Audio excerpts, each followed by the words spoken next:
നമ്മുടെ സഭയിലെ പൗരോഹിത്യ ശുശ്രൂഷയ്ക്കായി പരിശീലനം തേടി പരിശുദ്ധാത്മാവ് നയിച്ച് പൗരോഹിത്യ ശുശ്രൂഷ കൃപാവരമായി സ്വീകരിച്ച് 7 നവവൈദികർ അവരുടെ വിശുദ്ധ കുർബാന അർപ്പണം നടത്തി പൗരോഹിത്യ ശുശ്രൂഷയിലേക്ക് പ്രവേശിച്ചു.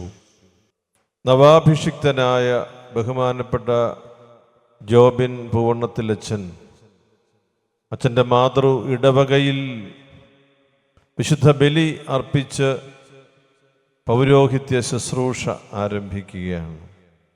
ഇന്ന് വായിച്ചു കേട്ട സുവിശേഷ ഭാഗം വിശുദ്ധ യോഹന്നാൻ്റെ സുവിശേഷത്തിൻ്റെ 15-ാം അധ്യായമാണ്.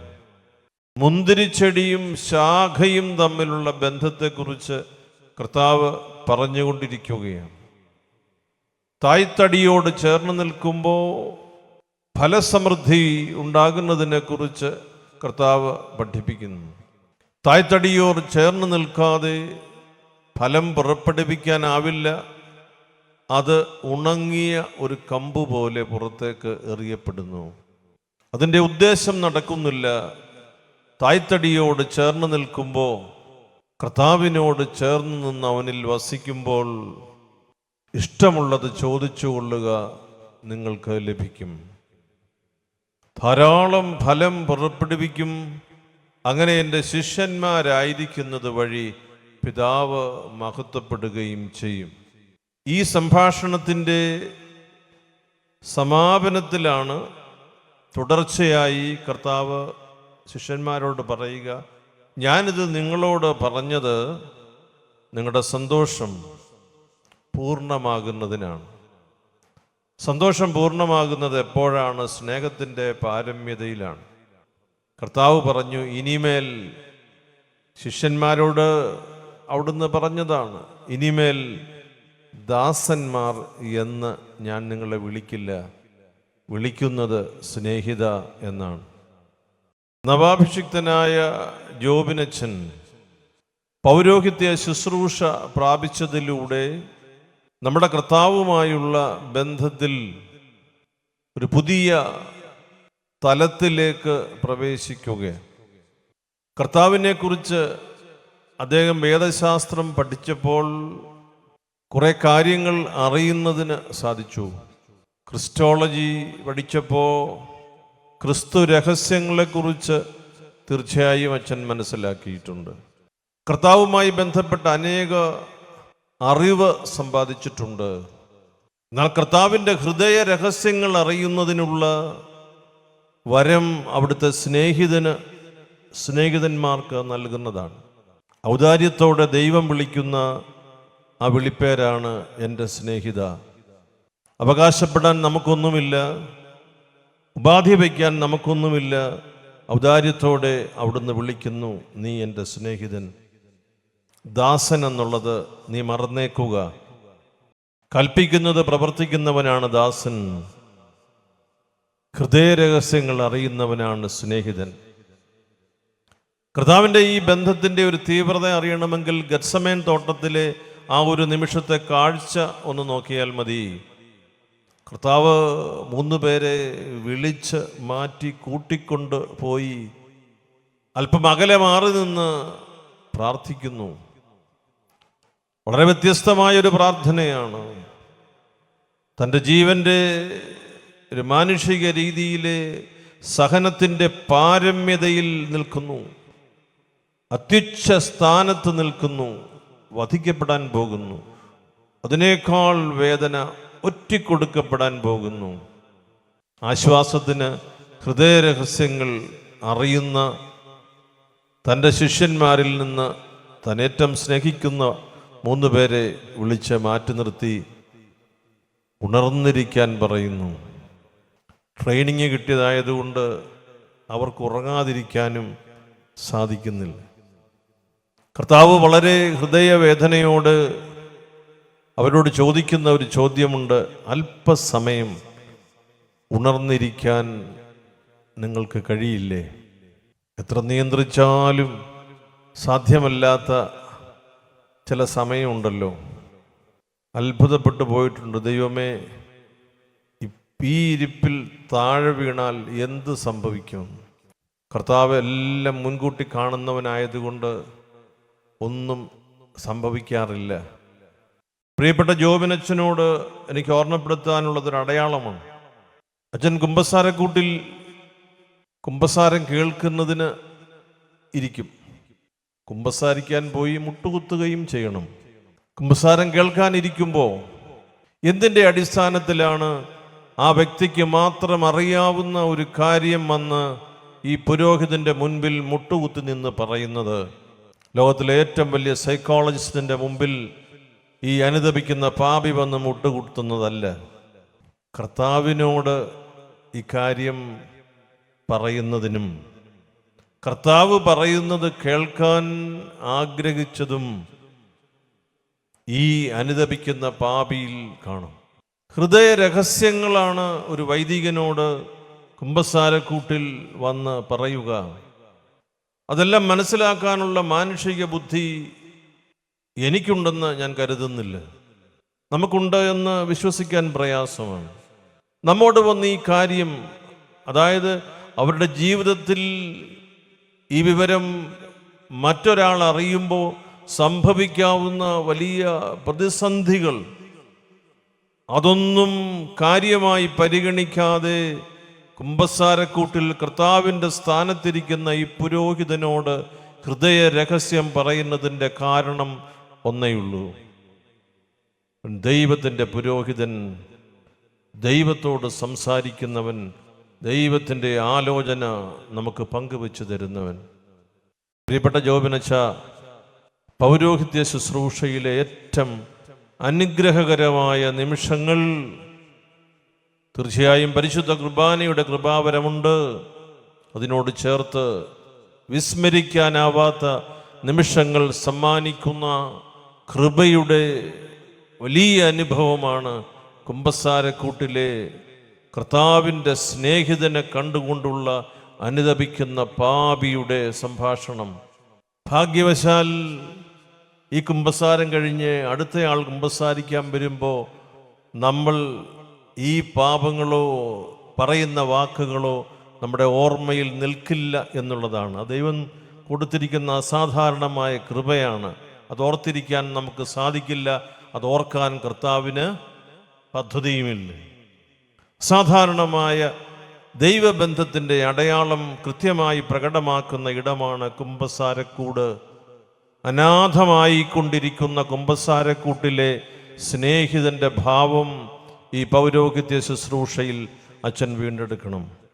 ചുക്കിലി പിടിച്ചും അനാഥമായും ആളുകൾ സന്ദർശിക്കാത്തതുമായ കുമ്പസാരക്കൂട്ടിലെ സ്നേഹിതൻ്റെ ഇടം അച്ഛൻ്റെ പൗരോഹിത്യ ശുശ്രൂഷയുടെ ഒരു പ്രധാന മർമ്മമായി അച്ഛനെ ഞാൻ ഈ പരിശുദ്ധ കുർബാന മധ്യേ ഏൽപ്പിക്കുന്നു. അത്ഭുതകരമായ വിടുതൽ തൻ്റെ ജനത്തിന് ലഭിക്കുക തന്നെ ചെയ്യും. നമ്മുടെ ഒരു ഉപദേശത്തിൻ്റെ പേരിലല്ല, കർത്താവിൻ്റെ കരങ്ങൾ, കർത്താവിൻ്റെ മനസ്സ് അവിടെ പ്രവർത്തിക്കുന്നത് കൊണ്ട്. ദൈവം നമ്മെ സ്നേഹിത എന്ന് വിളിച്ചെങ്കിൽ അതിന് വലിയ മാനമുണ്ട്. ദാസനെന്ന് നിങ്ങൾ അറിയപ്പെടേണ്ടതില്ല, നിങ്ങൾ അറിയപ്പെടേണ്ടത് സ്നേഹിതനായിട്ടാണ്. ഹൃദയ രഹസ്യങ്ങൾ അറിയുന്ന, ഹൃദയ രഹസ്യങ്ങൾ അറിയാവുന്നവനെ വിശേഷണം പറഞ്ഞ് വൈദികന് അന്തിമ ആശംസ അർപ്പിക്കുന്ന നമ്മുടെ ശുശ്രൂഷയുണ്ടല്ലോ.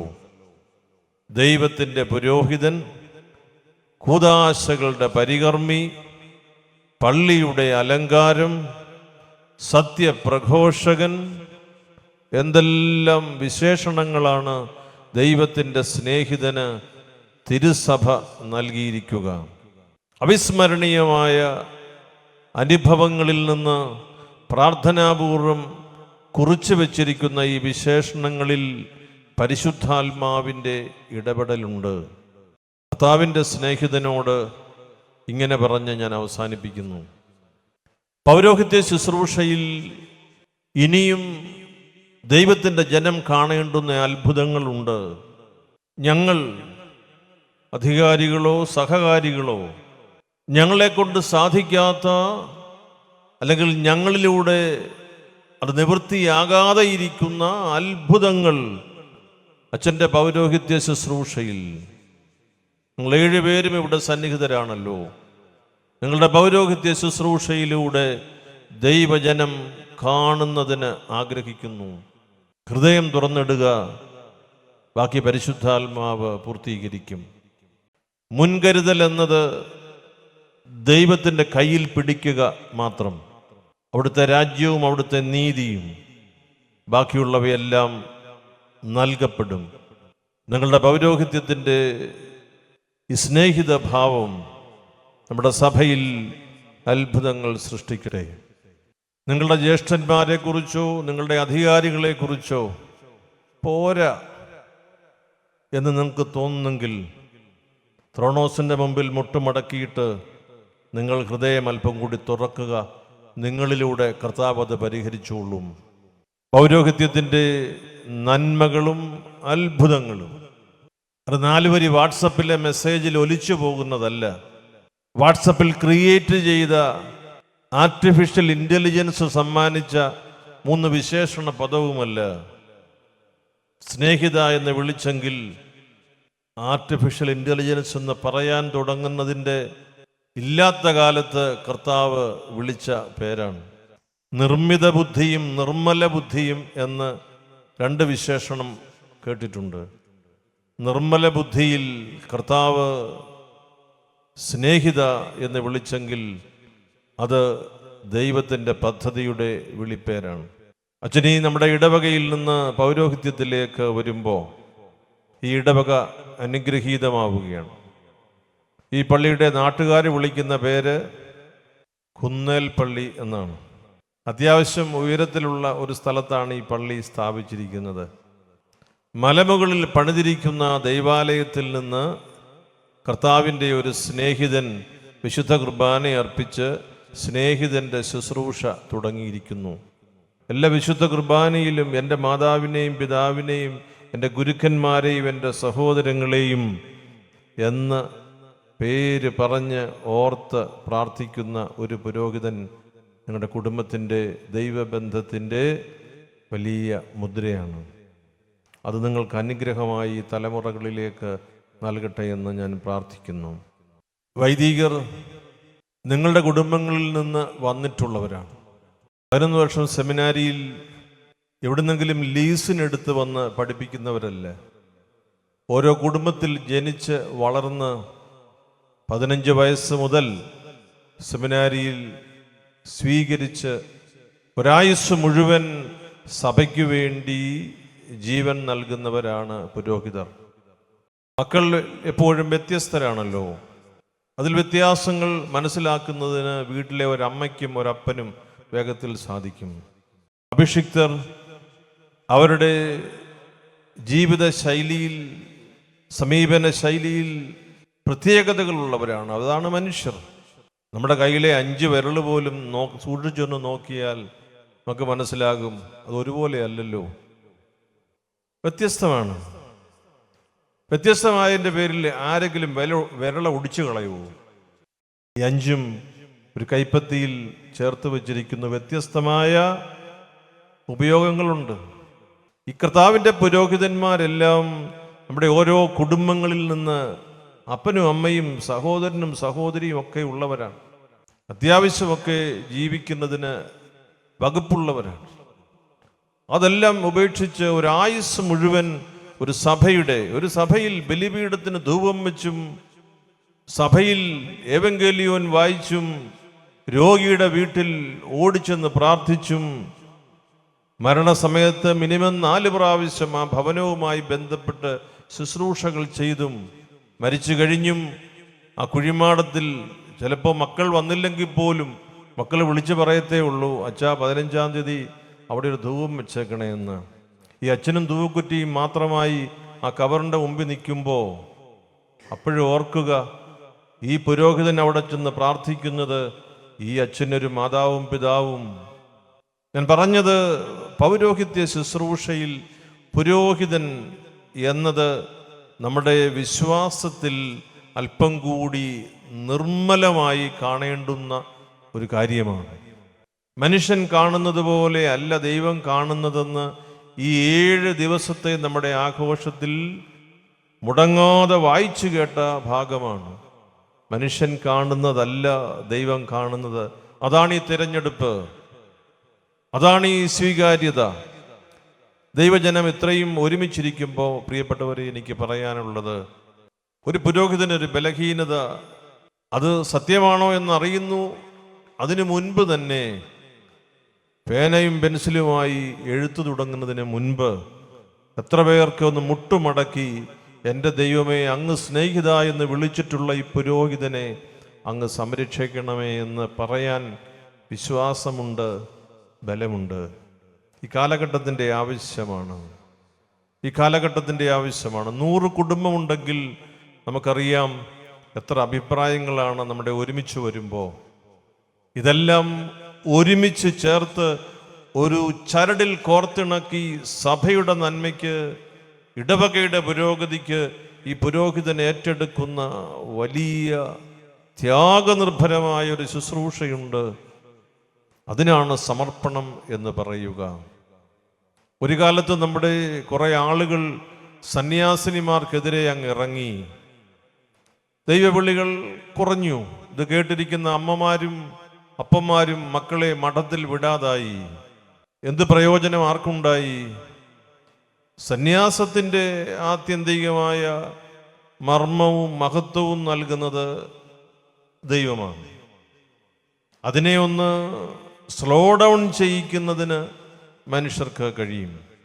എന്നാൽ പാതാള ശക്തികൾ നശിപ്പിക്കുവാൻ സാധ്യമല്ലെന്ന് കർത്താവ് പറഞ്ഞത് സഭയുടെ വലിയ ബലമാണ്.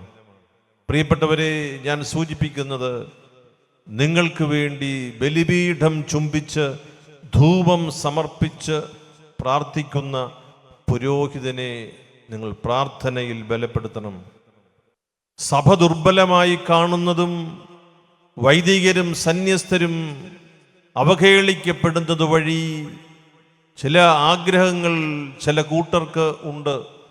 ചില കാര്യങ്ങൾ തുടച്ച് നീക്കണം എന്ന ആഗ്രഹം. പാതാള ശക്തികൾ സ്പർശിക്കുവാനാവാത്ത ദൈവത്തിൻ്റെ പദ്ധതിയിൽ ബലഹീനരായ മനുഷ്യരാണ് ദൈവം വിളിച്ച് ഈ കാര്യങ്ങൾ ഏൽപ്പിക്കുന്നതെന്ന്. മൺപാത്രങ്ങൾ നിക്ഷേപിക്കപ്പെട്ടിരിക്കുന്ന നിധിയായി പൗലോസ് അപ്പോസ്തലൻ സൂചിപ്പിച്ചതുപോലെയുള്ള ഈ പൗരോഹിത്യത്തിൻ്റെ കൃപ, അത് കാത്തു സൂക്ഷിക്കാൻ ദൈവജനം, സഭാമക്കൾ തീവ്രമായി പ്രാർത്ഥിക്കണം എന്ന് ഞാൻ ആഗ്രഹിക്കുന്നു. ഞങ്ങളുടെ കർത്താവും ദൈവവുമേ, അദൃശ്യമായ നിന്റെ വലതുകരം നീട്ടി കടങ്ങളുടെ പരിഹാരത്തിനും പാപങ്ങളുടെ മോചനത്തിനും തിരുമുമ്പാകെയുള്ള മുഖപ്രസന്നതയ്ക്കുമായി നിന്റെ വിലയേറിയ തിരുശരീരവും തിരുരക്തവും സ്വീകരിക്കുന്ന ഈ ആരാധകരുടെ ഈ സംഘത്തെ നീ ആശീർവദിക്കണമേ.